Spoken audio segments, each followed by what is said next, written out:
Mưa đá hả? Mưa tiết gì nè. Cục quự chà bá kìa.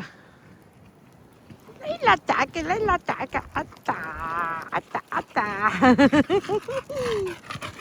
Đây là mưa tiết kìa, đây là cục bự chà bá kìa. Nè, coi nè. Giống cái cục bông gòn nè, đấy là. Kìa nó rớt xuống kìa. Thấy không, thấy không? Giống cái cục bông gòn á.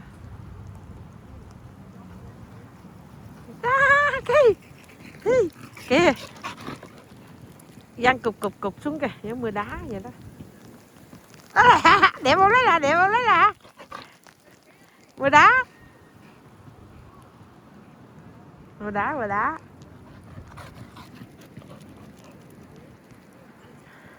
Thấy giống mưa đá không, lấy là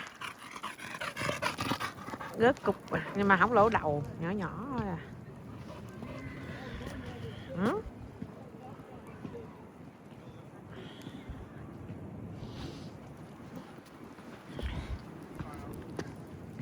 Thế là chạy đi, chạy đi. Chạy. Vậy, rồi chạy nó miếng dữ con. Mệt chưa? Chạy mệt chưa? Chạy mệt chưa? Lấy là chạy mệt chưa? Lấy là mặc đồ nè. Ngày mai trời ấm á, bữa nay cũng chưa có đến nỗi ấm gì mấy. Còn mưa tiết nè, còn mưa tiết.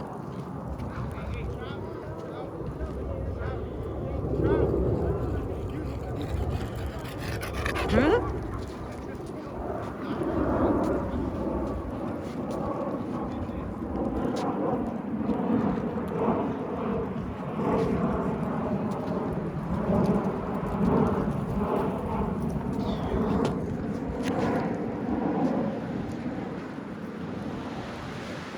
Ủa con ở đâu có giảm nước không à, đây là mấy thằng boy nó không lạnh kìa, nó chơi basketball không.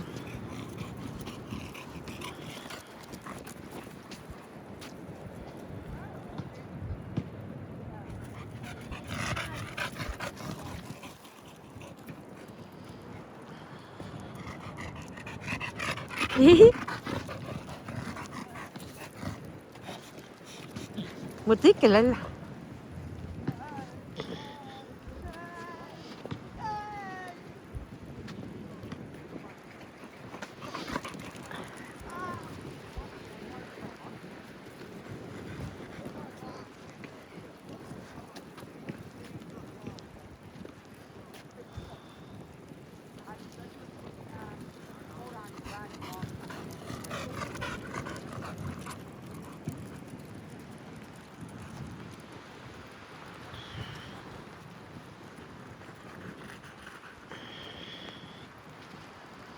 là tuyết rơi, cái tuyết rơi nè quý vị.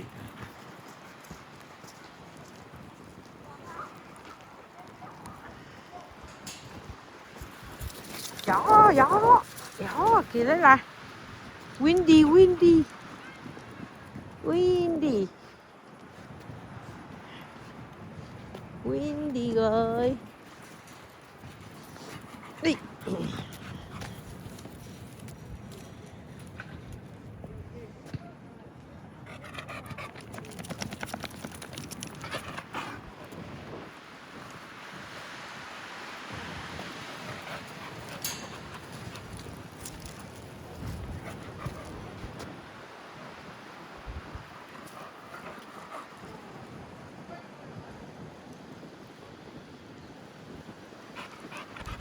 Đi, đi, đi, đi, đi, đi, đi, đi, đi.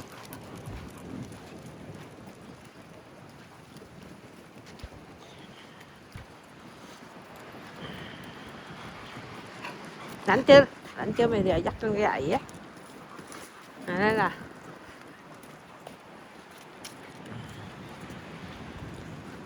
trời đã mưa rồi em.